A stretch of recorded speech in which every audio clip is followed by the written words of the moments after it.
Welcome to The Explainer. So today we're going to decode a timeless Buddhist story that, on the surface, seems to be about a journey to the underworld. But if you look a little closer, you'll see it's actually a hidden map, a really detailed guide to a profound spiritual path. Right from the get-go, the story just throws us into the deep end with a massive crisis of faith. A devout daughter's absolute worst fear has come true. Her mother, a total disbeliever, has died, and her soul has been sent to the most terrible of all hells. And this is really the question at the heart of the whole story. You know, it's a question about love, about devotion, and what real power even is. And let me tell you, the answer this ancient tale gives is way more practical and profound than you might expect. All right, so let's begin the journey. We're starting with our main character, a young Brahmin woman whose entire world gets turned upside down when her deep faith is put to the absolute ultimate test. Okay. So here's the core conflict. The daughter is completely devoted, right? But her mother actively rejected the faith. She disrespected its most fundamental principles. And even though the daughter tried her best to guide her, the mother died as a disbeliever. And, well, according to the laws of karma, her soul went straight to the uninterrupted hell. So what does the maiden do? She doesn't hesitate for a second. Consumed by grief, sure, but also fueled by this incredible love, she takes immediate, decisive action. She sells everything, her whole inheritance, for one reason, to make this huge offering and just pray with every single ounce of her being to find out what happened to her mom. And you know what? Her incredible act of faith gets a response. A voice from the heavens, the voice of a past Buddha, gives her this very specific kind of mysterious instruction. But this isn't just some comforting little message. It's a direct command for a spiritual practice. And following this command, well, that's what kicks the whole story into high gear.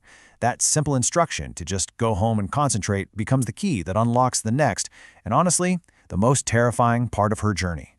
She follows the instruction perfectly. Think about it. For a full 24 hours, she just sits, focusing her mind completely on the Buddha's name. This intense concentration becomes like a vehicle, transporting her consciousness from her quiet little room to the very edge of the underworld. And what she sees there is just pure horror. And this isn't some metaphor, It's a visceral, terrible landscape of torment. A boiling sea filled with millions of suffering souls, being torn apart by monstrous beasts and herded by demonic beings. It's a vision of pure consequence. And this is where a guide shows up, a ghost king named Modoc. He tells her this place has a name, the Sea of Karma. And he makes it crystal clear that this isn't some random punishment. No one is sent here by some angry god. Souls only end up here because of the weight of their own negative actions, their own karma. So this brings up a really important question. Faced with something so unbelievably horrible, how did this young woman not just break down? How did she stand there without being completely consumed by terror? Well, the answer is kinda hidden in the Ghost King's reaction. He doesn't see some scared girl. He sees a Bodhisattva, a being of immense spiritual power, and he actually bows to her. Her fearlessness wasn't an accident. It was a cultivated strength that he could see immediately.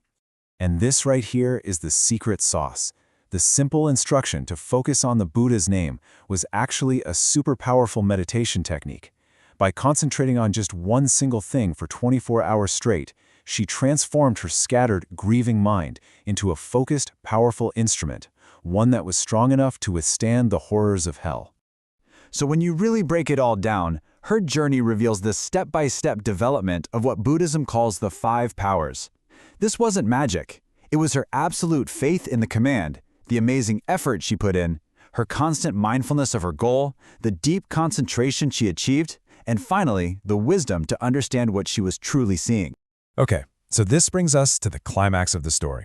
We've seen her actions, we've analyzed her inner strength, and now we get to see the incredible payoff. The Ghost King gives her the news she was desperate to hear. Her mother was saved. But here's the kicker. It wasn't just her mother. The good karma generated by the daughter's immense devotion was so powerful that it not only freed her mother, but also every single other soul who happened to be suffering in that specific hell at that exact time. And this is the ultimate reveal, the most mind-blowing part of the whole story. When you actually map her actions onto Buddhist teachings, you see something extraordinary. Her entire journey perfectly mirrors the Noble Eightfold Path, the core teaching of the Buddha for how to achieve enlightenment. From right view all the way to right concentration, her personal quest was a living, breathing example of the universal path to liberation. But hold on, because the story doesn't just end with her personal victory. Rescuing her mother was just the beginning of a much, much bigger transformation. She snaps back to her body, almost like waking up from this insane dream.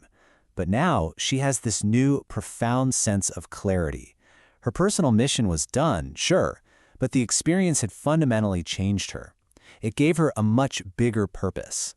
Standing once again in front of the Buddha's image, she makes this incredible vow. Her focus shifts completely from saving just one person, her mom, to saving everyone. Her personal pain has blossomed into universal compassion. And that's really where the story leaves us. It suggests that our biggest personal struggles, the moments of our deepest pain, they don't have to be just endings. They can actually be the very catalyst for discovering a strength we never knew we had, and maybe even a purpose that's far larger than ourselves.